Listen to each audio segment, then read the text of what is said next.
حزب اللہ کا حماس کی حمایت میں دستبردار نہ ہونے کا اعلان، دنیا کے تمام لڑاکا بحری بیڑے بھی آ جائیں تو حماس کی حمایت نہیں چھوڑیں گے، لبنانی تنظیم نے صاف صاف بتا دیا۔ اسلام آباد ہائی کورٹ نے سائفر کیس میں چیئرمین پی ٹی آئی کی درخواست ضمانت مسترد کر دی، سائفر کیس کے اخراج کی اپیل بھی نامنظور، چیف جسٹس عامر فاروق نے 16 اکتوبر کو محفوظ کیا گیا فیصلہ سنا دیا۔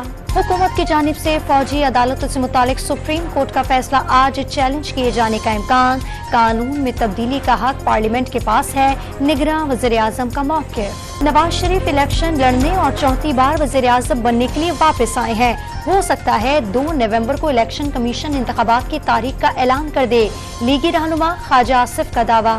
نواز شریف کو اصولی طور پر وہیں آنا چاہیے تھا جہاں سے گئے تھے، تحریک انصاف کا مطالبہ، علی محمد خان نے میاں صاحب کے وزیر اعظم بننے میں پاکستان کے 22 کروڑ عوام کو رکاوٹ قرار دے دیا۔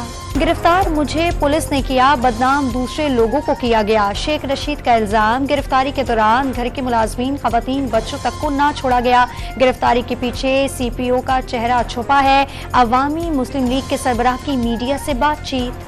اسرائیل کی غزہ پر بمباری 21 روز بھی جاری، رات گئے حملوں میں مزید 18 فلسطینی شہید، شہداء کی تعداد 7050 سے زائد ہو گئی۔ اسرائیلی فوج کا مغربی کنارے میں بڑا آپریشن، 100 سے زائد بختر بند گاڑیاں رام اللہ میں داخل۔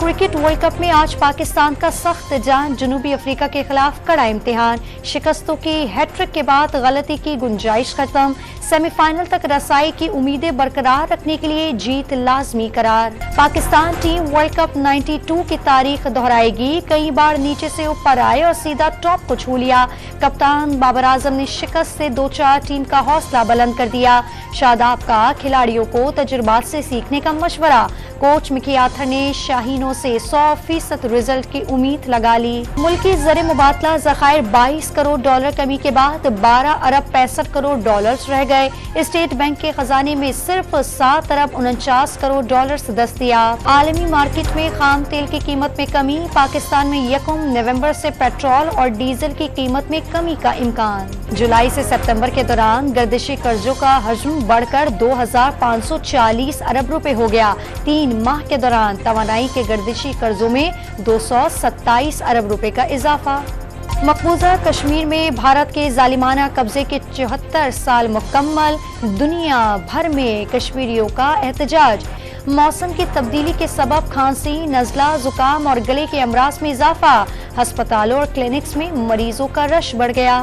اور امریکی ریاست شمالی کیرولائنا کے گھر میں 5 افراد کو گولیاں مار کر قتل کر دیا گیا، سیکیورٹی اہلکاروں نے واقعے کی تحقیقات شروع کر دی۔